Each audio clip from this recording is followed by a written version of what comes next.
Olá, crianças, bom dia! Estamos aqui mais uma vez para contarmos uma história que está na Palavra de Deus.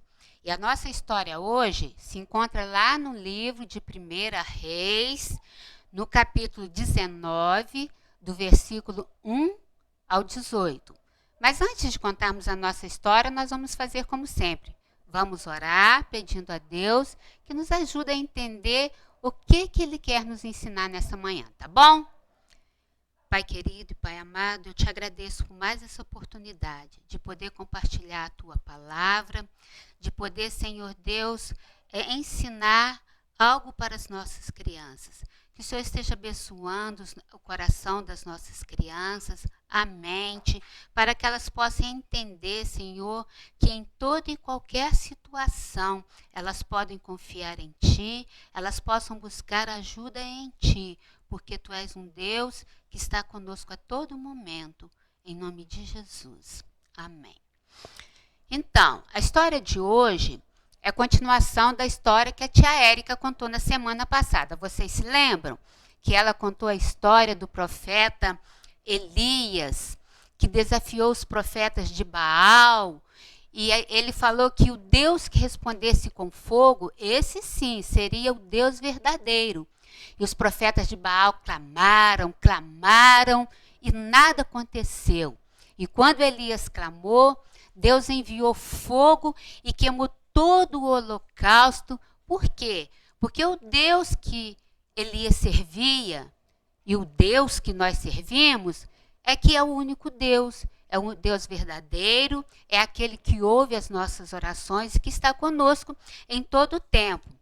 Pois é, depois disso, que aconteceu esse desafio, os profetas de Baal foram mortos. Sabe o que aconteceu? O rei Acabe, que era um rei muito malvado, foi e contou para a esposa dele, que era a rainha Jezabel, que também era muito má. E quando a rainha Jezabel ficou sabendo do que aconteceu lá no Monte Carmelo, ela mandou avisar para Elias que ele ia morrer, que ela ia mandar matá-lo. E aí sabe o que aconteceu? O profeta Elias ficou com medo. E então ele, fugiu da rainha Jezabel, porque ela estava muito brava. E ele caminhou um dia inteiro no deserto, e ele encontrou uma árvore e ficou lá debaixo para descansar.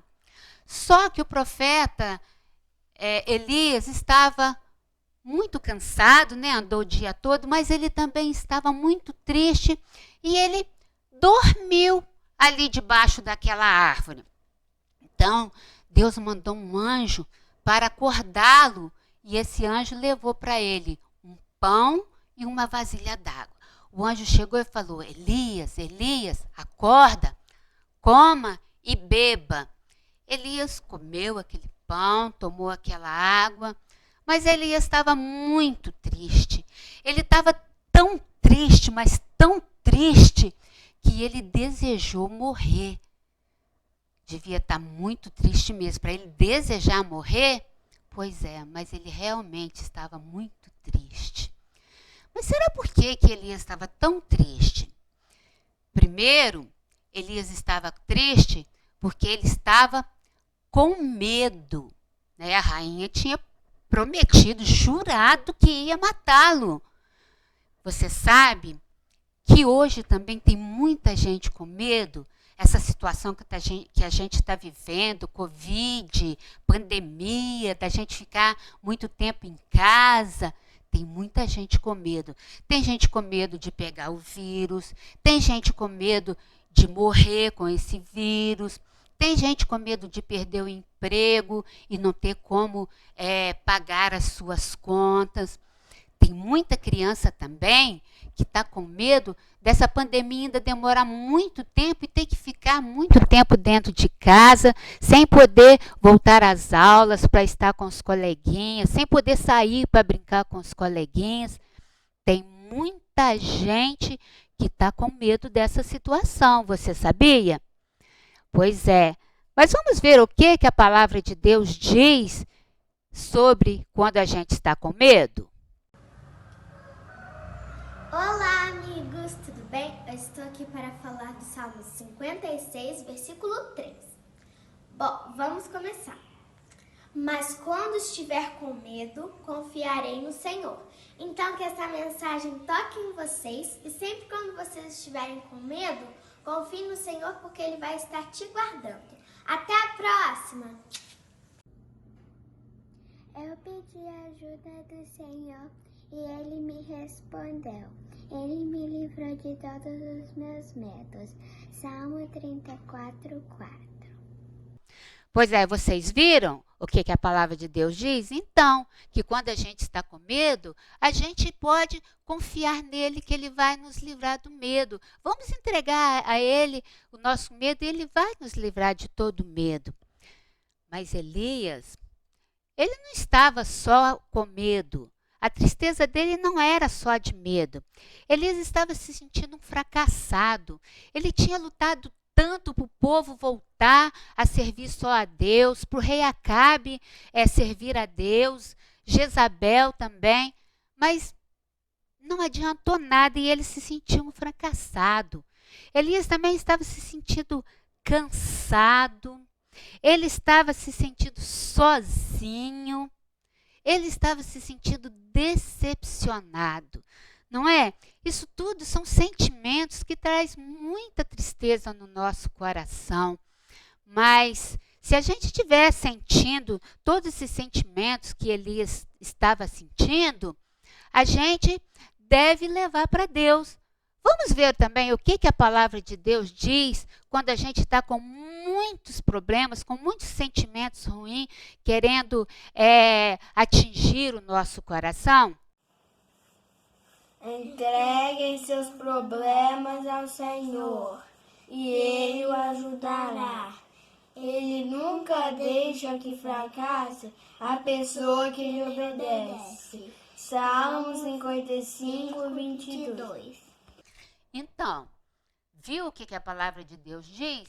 Que nós podemos levar os nossos problemas a Deus, porque Ele não vai deixar fracassar aquele que lhe obedece.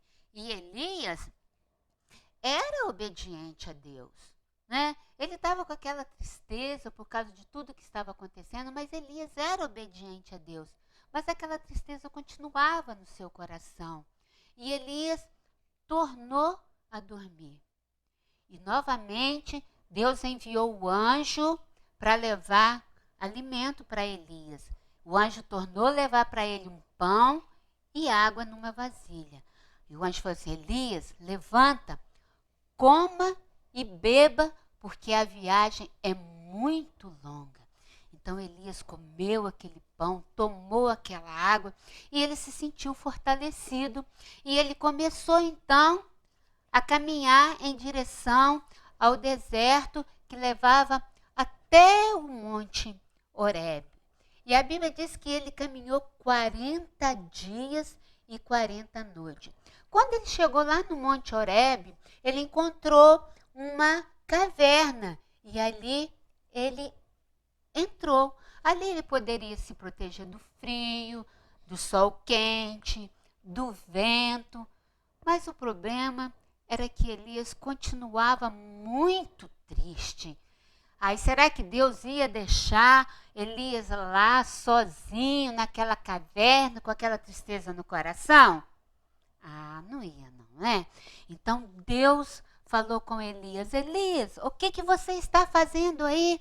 Aí Elias: ah, Senhor, eu sempre servi ao Senhor, agora eu estou sozinho, mataram todos os meus amigos que eram teus profetas, o povo não quer te servir mais e agora ainda querem me matar.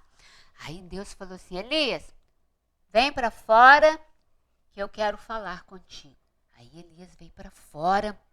E quando Elias estava lá, veio um vento muito forte, mas muito forte. A Bíblia diz que era tão forte que quebrou a rocha, as pedras rolavam.